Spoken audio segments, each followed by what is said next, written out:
Hi guys, welcome back to my channel. Welcome if you are new. My name is Heather. I'm a homeschooling mom of 3 kids, elementary and high school age, one of whom is graduating this year. Today I am going to be starting my homeschool planning series for 2025-2026. So let's get started. Okay guys, so this is going to be a little bit of a different year for us. If you've been watching any of my videos this year, you will know that my oldest is graduating from our homeschool high school this year.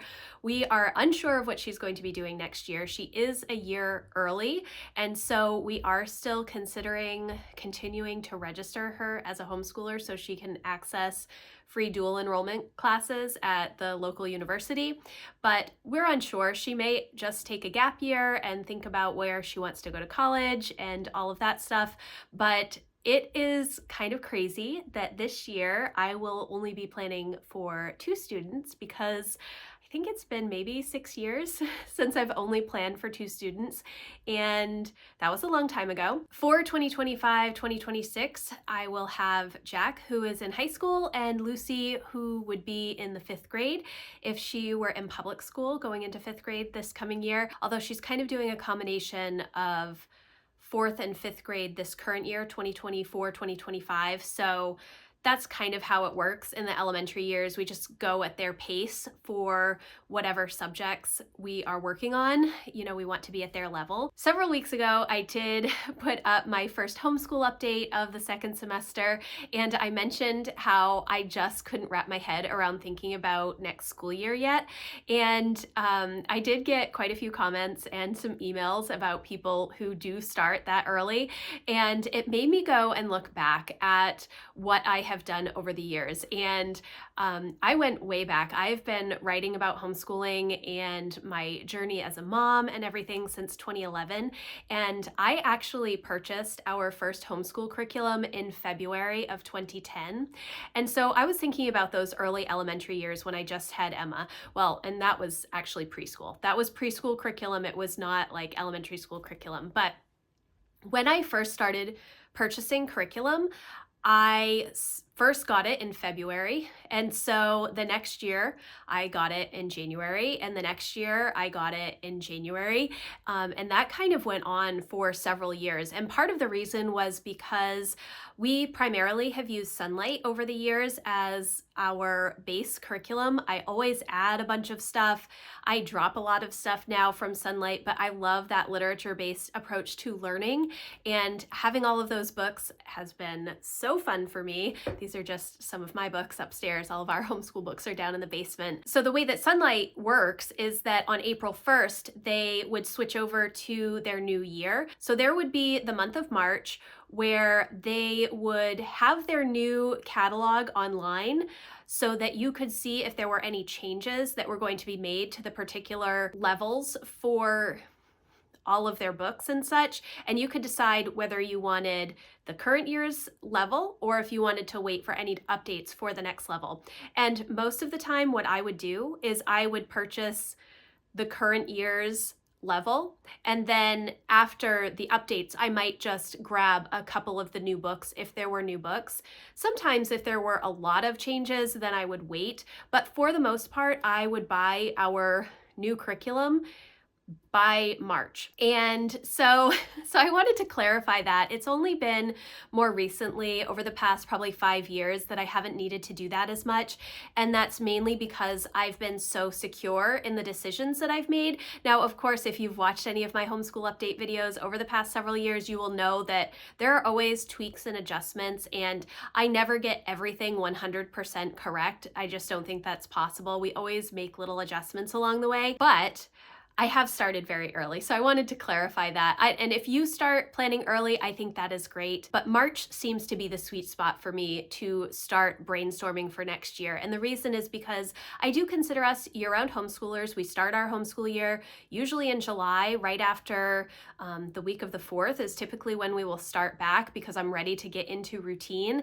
And so March is usually when we are wrapping up a lot of the subjects for the year. My kids have about 5 weeks left of most of their subjects. There are some things that we started later, that we started closer to September, that will run into April, and that is totally fine. That's just kind of how we run our homeschool year. But this is the time that I do start to consider next year. And I do that in a couple of ways. The first way, if you watched any of my videos, you will know that I am a list maker. And so the first thing that I do is in my Erin Condren teacher planner, I just make a couple of list areas in my planner for next year. The new teacher planners are not yet out. They do not come out until May. I've been using an Erin Condren teacher planner since 2015 to plan our homeschool years, and it is the most functional, useful planner for me.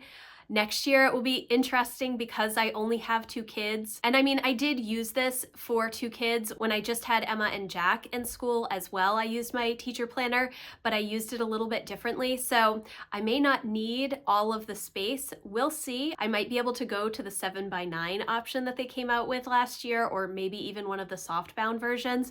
We'll see. That will come much later. But the way that I start all of my homeschool planning sessions is with lists.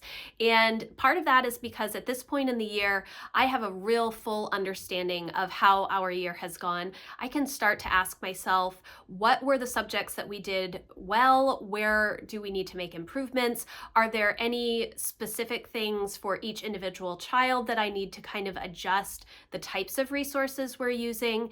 And that all kind of starts in March. And so I start to look for resources. I will look at the next level in Sunlight. I will look at the next level in math. I will look at the next level in English and really just understand what my kids have been doing and what they may want to do in the future. I do spend a lot of time at this point in time talking to my kids about their school and the things that they have thought about, different subjects, different books that we've used, different projects that they've done, if there are things they want to do more of, all of that kind of stuff, because I do want them to have some educational autonomy.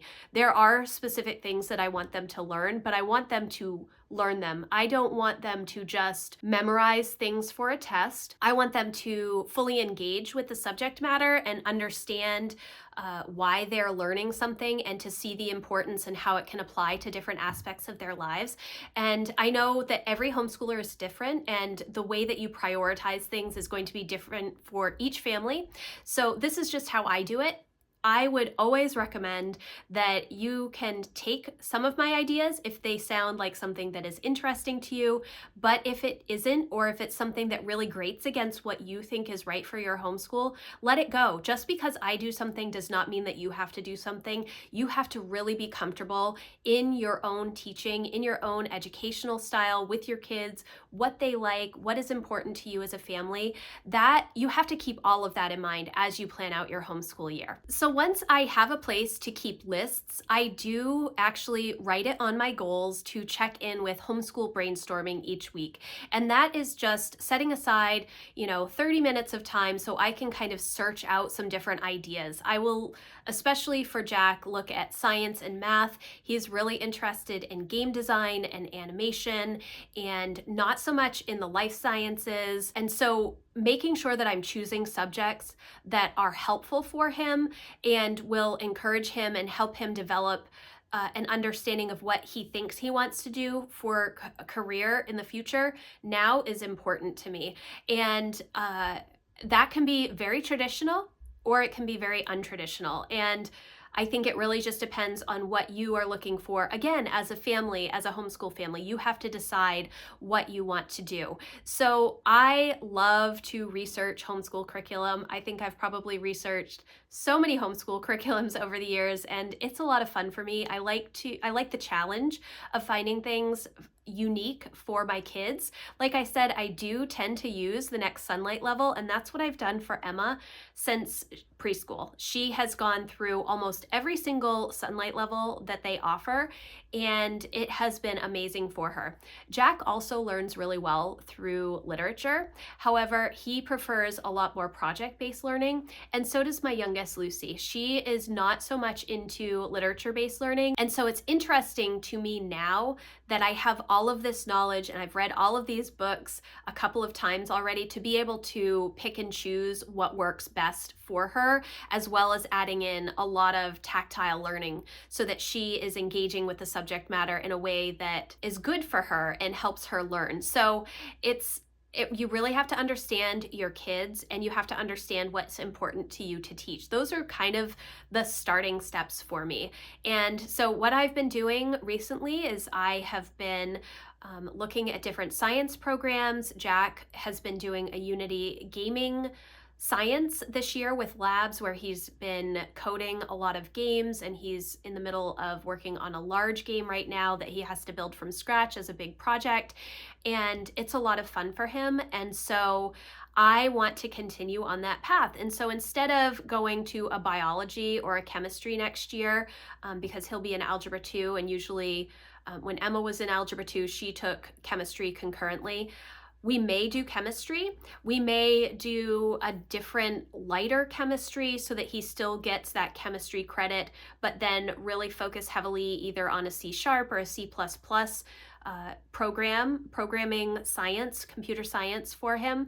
It really just depends, but right now is just the exploration phase. And so I'm writing down these ideas. I am using AI. AI is something that has really blossomed in the past year, and I think that there's a lot of value in it. I'm not saying that it has to plan your whole homeschool year for you, but if you are looking for a particular program, or you have a particular student, asking ChatGPT or Grok to help you find resources is amazing. I think of AI as just a super fast search engine, and that's essentially what it is. It is regurgitating information that you would spend hours Googling and going to different websites in a concise manner. So it's saving you time, and I have had a lot of success talking about physics and the different types of maths that Jack needs so that he can continue on his programming, game building trajectory that he is on currently. And it's been a lot of fun for me to kind of see that. And honestly, the time issue is one of the best parts, that it is so quick to give me answers, and then I have some concrete steps and places to look to further my exploration and find out if that's exactly what I would like going forward. So again, this is just the exploration phase, and I have no idea what next year is going to bring. I have not done my final evaluation of our year as a whole. That really won't come until probably the middle of April, when I sit down and go through all of my questions. I have a printable that has a bunch of questions on it that I answer every year to kind of go through our year as a whole. If you've been here for any length of time, you know that I do my monthly reset every month, and so I kind of adjust things and tweak things as needed on a month-to-month basis. And I do have monthly conferences with my kids, so I check in with them often with their passion projects to see if they need new resources, if something isn't working, if something is working really well and they want more of it, if they're speeding through something, or if they need to take more time. I am in constant communication with my kids to understand where they are at with their education. My mission really as a homeschooler is to teach my kids how to learn what they need to do the things that they want to do in life. And so that has always been my focus. It's teaching my kids to be lifelong learners, teaching them to be able to find the information that they need. That's a skill that I think is invaluable. And with so much technology and information available to us now, equipping them to understand how to find that information is just one of the primary reasons that I homeschool, and I think that it has served us really well. So that is my first planning for homeschooling for 2025-2026. I cannot believe that Emma is graduating this year. We are looking at diplomas right now and trying to figure out what she wants. If she wants to have a party, she does want to have a party, but she kind of wants to wait until next year when all of her friends are graduating from high school. And so she's kind of unsure. She just kind of wants to do like a trip with family right now. So I'm thinking about what we might be able to do for a senior trip for her. But it's really exciting to see her flourish and start to explore the future. And honestly, I probably should do a video about this, but I am surprised at how quickly it went. honestly. I never expected to homeschool. I never actually expected to stay home with my kids. I was an accountant before I was pregnant, and when I was pregnant, I fully intended to go back to work. And it wasn't until about halfway through my maternity leave that I realized I wanted to stay home. I did not know how I was going to put my baby into daycare. And so I tried to work with my employer to work from home way back when when it was not popular, and it was not something that that they agreed to. And so I took a big leap and decided to stay home with zero planning. It was an insane decision, and it is probably, next to my faith in God, the most important decision I've made, to stay home with my kids. And then as Emma got a little bit older, I realized, you know what? Homeschooling sounds really interesting. I love learning. I love reading, and I think it would be fun to start teaching her. You know, why can't I? And so I started exploring, and it took off, and here we are with a senior. And I'm just so happy that things have gone so well for us. There have been a lot of bumps in the road. Nothing is ever perfect, and there have been a lot of growing pains over the years. She has definitely been my guinea pig for everything, parenting related and homeschool related.